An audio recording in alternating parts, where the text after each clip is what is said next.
Assalamualaikum warahmatullahi wabarakatuh. Shalom, Om Swastiastu, Namo Buddhaya, salam kebajikan dan salam sejahtera untuk kita semua. Perkenalkan, nama saya Suniwati Halawa. Saya merupakan salah satu mahasiswi agribisnis Fakultas Pertanian Universitas Sumatera Utara. Pada kesempatan ini akan melakukan wawancara terkait dengan dinamika kelompok yang ada di salah satu desa di Sarahili, tepatnya di Kabupaten Nias Utara.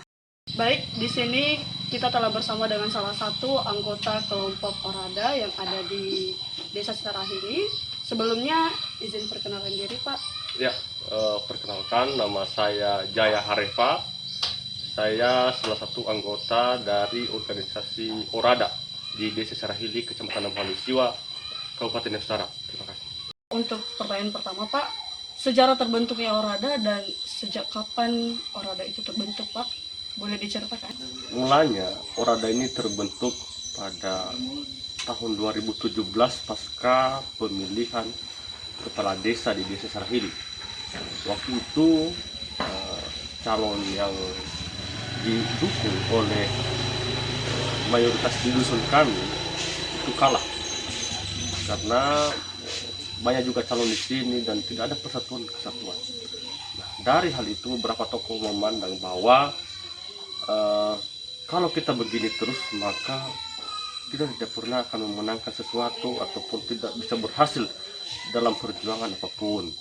Nah, oleh karena itu dibentuklah Orada ini yang awalnya adalah para pendukung yang kalah tadi. Nah, semakin ke sini maka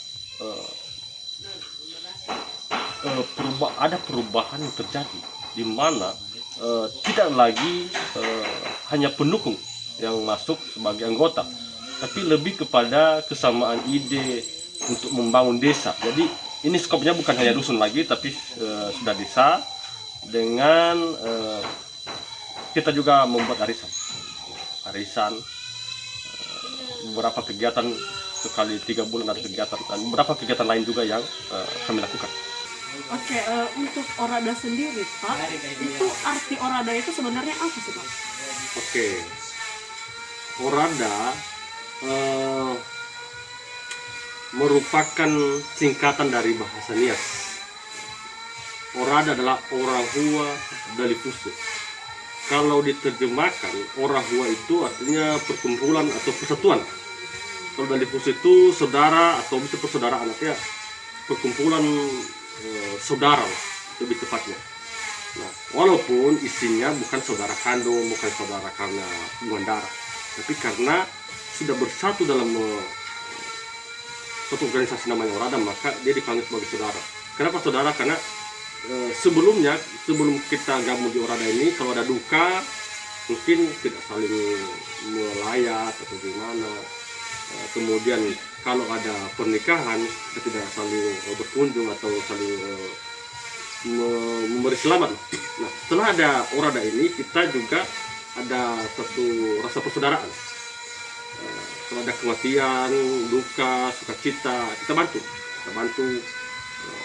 Ada juga dana-dana khusus kita untuk itu. Jadi intinya kita menjadi lebih kompak dan saling membahu untuk memajukan masyarakat dalam anggota kita. Dari latar belakang tadi kita mengetahui bahwa awal terbentuknya itu karena politik ya, Pak ya. Ya. Jadi adakah perubahan dari tujuan dan terbentuknya kelompok Orada ini, Pak? Seperti beberapa tahun ini kan sudah 3 tahun berdirinya Orada. Jadi dalam beberapa tahun ini tidak ada lagi politik-politik. Jadi apakah selama beberapa tahun ini Orada vakum atau ada kegiatan lain atau ada juga tujuan yang berubah dari Orada itu sendiri? Awalnya memang organisasi Orada ini terbentuk karena faktor politik, karena kekalahan. Dia ada merasa, kenapa kita kalah ya? Nah, tapi setelah terbentuk, kemudian sekitar tahun berjalan, itu berubah perspektif. Kan tidak mungkin orang-orang di dalam organisasi itu hanya pendukung tadi. Kan? Kita perlu supaya lebih luas. Kalau skop kita hanya dusun ya, Mungkin itu aja, tapi organisasi kan tidak akan terbangun kalau hanya orang-orang yang sama dengan ini, tapi dengan tetap tujuan yang sama. Jadi mungkin ada juga pendukung yang lain, kita tidak melihat itu lagi. Sekarang orang-orang yang sama perspektifnya, orang-orang yang sama tujuan lah, orang-orang sama tujuan untuk membangun desa, membangun masyarakat yang ada dalam anggota, bisa menjadi anggota. Kita membuat arisan sekali 3 bulan. Nah, di arisan ini tidak ditawar seperti di sini, biasanya di kampung ini, tapi pakai prioritas. Ini orang yang akan menikah dan dia sudah menjadi anggota, maka diprioritaskan menjadi prioritas pertama untuk memenangkan arisan. Baru kedua, membuat rumah. Kemudian anak sekolah. Biasanya kalau kematian sih pun jarang orang yang ngambil, karena orang nggak memperkirakan itu kan. Mungkin setelah kematian mungkin baru dia diajukan. Tapi itu dulu prioritas kita pertama, kita bantu pernikahan, membuat rumah, memberi anak sekolah. Nah, boleh dia memenangkan di berikutnya, karena kita tidak pakai sistem cabut lot atau gimana. Jadi kita mengajukan, saya mau menang di ini, kalau dipersilakan. Nah, kasus tadi prioritas tadi, kalau dia di mana dia berada prioritas pertama, maka dia yang menang. Begitu. Untuk struktural dari Porada ini sendiri Pak, boleh diberitahu Pak? Pemilihan para pengurus kita laksanakan secara aklamasi. Kita pernah sekali memilih pengurus baru, dan caranya itu para dewan penasehat yang kita pilih itulah yang mengajukan calon. Tentunya mereka menyerap aspirasi dari anggota. Itulah salah satu fungsi dari dewan penasehat tadi, mengajukan calon untuk ketua, sekretaris, dan juga anggota. Biasanya yang sudah kami lalui ini calon yang diajukan oleh dewan penasehat itu pasti sudah disetujui juga oleh anggota. Jadi pas mereka di rapat dikemukakan siapa yang jadi ketua, bendahara, semua sudah setuju. Jadi selama ini tidak ada masalah, tidak ada juga perebutan kekuasaan, tidak ada voting, karena kita kan filosofinya tadi kan saudara. Tentu kita sudah melihat bagaimana potensi satu sama lain. Tentunya kita mengharapkan orang-orang yang berpotensi dan punya jaringan luas jadi ketua. Itu dilihat juga oleh anggota semua, oleh dewan penasehat, supaya organisasi ini kan kalau orang-orang yang terbaik yang masuk, maka kita membawa ke arah yang lebih baik. Anggota juga mengikuti apa program-program yang dilakukan oleh pengurus. Seperti yang Bapak katakan sebelumnya, bahwa kelompok Bapak selalu mengadakan pertemuan yang berlandaskan arisannya. Jadi setiap arisan itu Pak, apakah hanya arisan yang akan dibicarakan ataupun ada hal-hal lainnya lagi?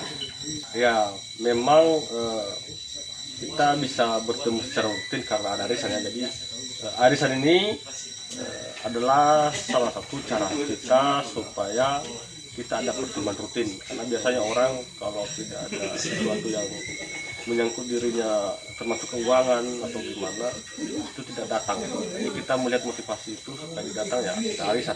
Nah, selain itu kita juga membahas perkembangan desa, bagaimana apa kebijakan desa yang sudah diambil, apa usulan kita juga untuk desa. Jadi kita juga bahas itu. Jadi kan tujuannya tadi kan untuk perbaikan desa.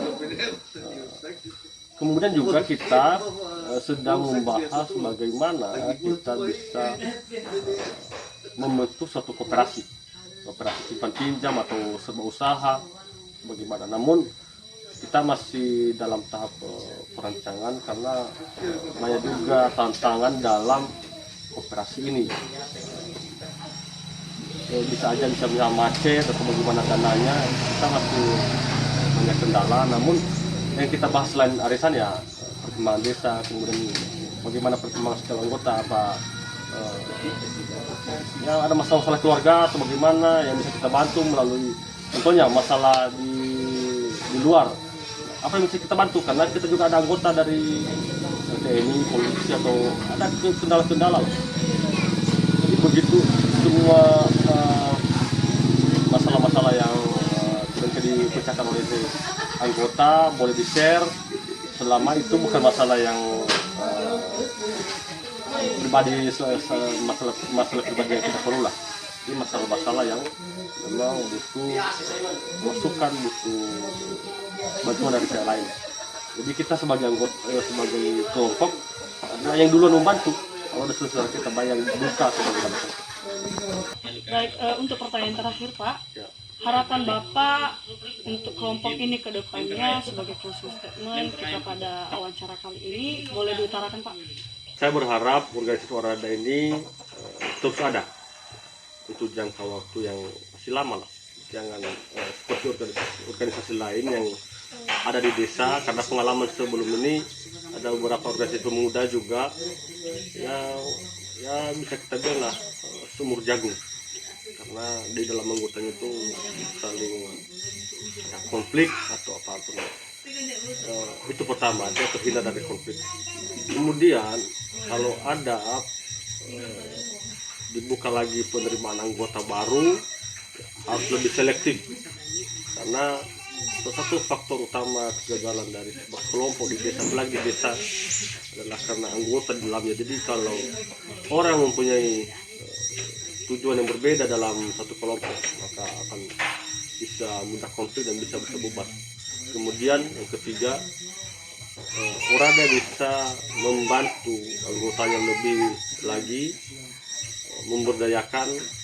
Kalau bisa kooperasi yang sudah dirancang ini bisa diwujudkan tentu dengan rancangan-rancangan yang baik. Mengingat banyak kendala juga yang akan dihadapi rancangan, dan dengan rancangan-rancangan baik maka kendala-kendala itu bisa diatasi. Demikian saja ya, harapan saya untuk Orada ini. Baik, terima kasih atas waktunya Pak untuk wawancara kali ini. Semoga Orada tetap jalan dan berjaya. Demikian wawancara kita pada kali ini. Saya ucapkan terima kasih dan salam sejahtera untuk kita semua. Tetap jaga kesehatan dan patuhi protokol kesehatan. Bye-bye.